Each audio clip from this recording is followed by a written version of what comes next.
من ألذ الحلويات اللي تقدر تمر عليكم اسمه بيني. يوصل لكم بهالطريقة يا جماعة، والطعم عبارة عن شيء خرافي مستوحى من حلو جزائري ما له مثيل. الطعم مو طبيعي، شيء متقرمش على كاكاو. يوصل لكم بهالطريقة، كميته جدا راهية والطعم مو طبيعي، من المشاريع اللي تطلبونها وانتم مغمضين من كثر ما طعمها قوي.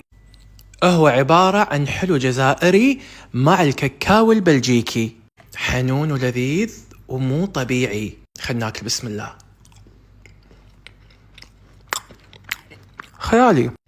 ترى في طبقتين على فكرة، مو طبقة واحدة. المصيبة ان واحدة ما تكفي يا جماعة من كثر ما طعمه قوي. هو عبارة عن بسكوت اللي تشوفونه، بسكوت جزائري متقرمش مع طبقتين من الكاكاو البلجيكي الدلوع. البوكس فيه يا جماعة 68 حبة، سعره بس 10 دنانير. التوصيل يوصل لكم خلال ساعة واحدة فقط. ما اقدر يا جماعة، لا اكل، باكل بعد. يعني الزبدة من الموضوع ان هذه العلبة تنطلب وانتم مغمضين، وعلي وعليكم بألف عافية. مو قاعد غشمر، هذا شيء جبار، في أحد عينه عليه. بس صدق يا جماعة بيني لا يعلى عليه، سعره ممتاز والطعم ولا أروع. وقبل لا أنسى، المسكة تقولون شانيل، كشخة.